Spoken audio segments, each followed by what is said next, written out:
Boa tarde aos vereadores que se fazem aqui presentes. Boa tarde também ao Marcelo, nosso vereador eleito para a próxima legislatura. Será uma honra ter você aqui nessa Casa de Leis. Tenho certeza que a gente vai poder avançar muito nas pautas, principalmente nas pautas sobre corporeidade, ocupação de espaço, que é algo que a gente precisa muito debater dentro dessa Câmara, e sobre acessibilidade. Bem, eu quero falar rapidamente sobre alguns temas que a gente está diante do dia 20 de novembro, mais um 20 de novembro, e algumas coisas ainda precisam ser faladas, ser enfatizadas, ser repertoriadas. A gente... mais um 20 de novembro chega até nós, e algumas reflexões que já deveriam ter sido solucionadas ainda são tão latentes e vigentes em nossas vidas. O racismo estrutural é um atravessamento das nossas vidas e que principalmente afeta a população que é mais negligenciada pelo Estado brasileiro.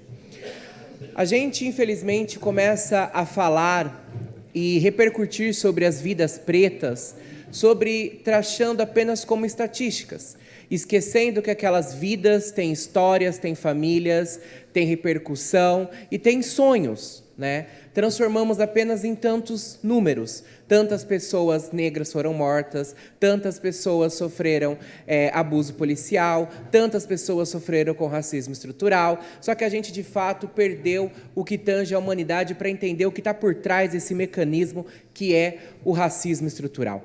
E, para isso, falar do 20 de novembro é fundamental a gente não tão somente falar do racismo estrutural, mas se colocar também como uma estrutura antirracista. Precisamos modificar o Estado brasileiro para que, principalmente, corpos pretos tenham e garantam a sua representatividade no que tange a representatividade corpórea, mas também no que tange a representatividade de defesa, e que a gente, de fato, compactue para uma sociedade justa, livre de preconceito e que, de fato, acolhamos a todos aqueles que, historicamente, colaboraram para a construção de pátria.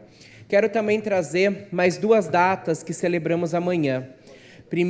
Em segundo lugar, é o Dia dos Orixás, que juntamente em Araraquara nós temos um dia no calendário oficial para saudar os nossos orixás. Então, todo mundo que é de axé sabe da importância, todo mundo que defende um Estado laico, democrático, de direito, todo mundo que defende a liberdade de cultos, a liberdade religiosa, sabe o quanto que é importante nos calendários oficiais termos datas que representam a toda a coletividade, a toda a fé presente na sociedade. Então, nesse sentido, é importante a gente enfatizar.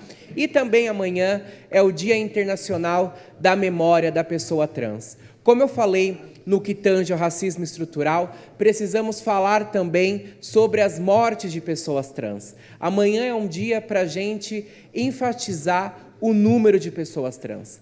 Pela 17ª vez consecutiva, o Brasil é o país que mais mata pessoas trans no mundo.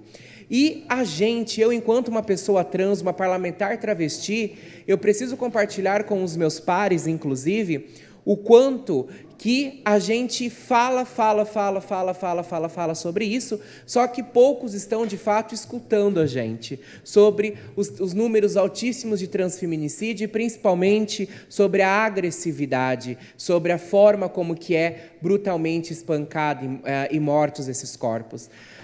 Aqui na nossa região, na cidade de São Carlos, somente no mês passado, 2 pessoas trans foram executadas, 2 mulheres trans foram executadas, uma em São Carlos e a outra na cidade de São Paulo, mas que pertenciam também ao município de São Carlos.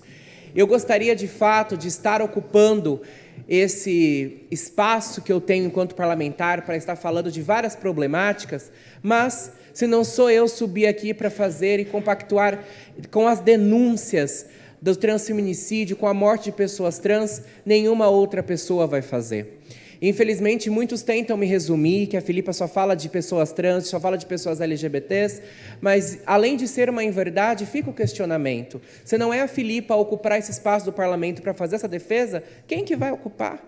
Quem que vai fazer essa defesa, né? Nós precisamos falar de verdade que pessoas trans estão sendo assassinadas, com a ajuda, inclusive, do próprio Estado brasileiro, aonde não se tem uma efetividade no acompanhamento das denúncias para que a gente, inclusive, responsabilize os crimes de transfobia presentes na sociedade. A gente não pode mais somente falar dessas pessoas, da mesma forma que eu falei do racismo, apenas como números. São vidas que são ceifadas, são vidas que são retiradas. E aí o que a gente vê é uma indignação que é coletiva. Para alguns casos, né, a sociedade se comove, há uma repercussão da grande mídia, inclusive. Né? Não sei se vocês acompanharam, uma candidata a vereadora, inclusive no Mato Grosso, foi executada, né, no último mês, e a grande mídia não repercutiu. Né? Então, além da transfobia ser letal, além do Brasil ter um alto índice de transfobia, a gente ainda não dá a divulgação e a seriedade, porque as pessoas não consideram pessoas trans dignas do direito à vida. E é por isso que nós precisamos, enquanto pessoas trans, defender até o último momento o direito à nossa vida. Era isso que eu queria trazer na tarde de hoje.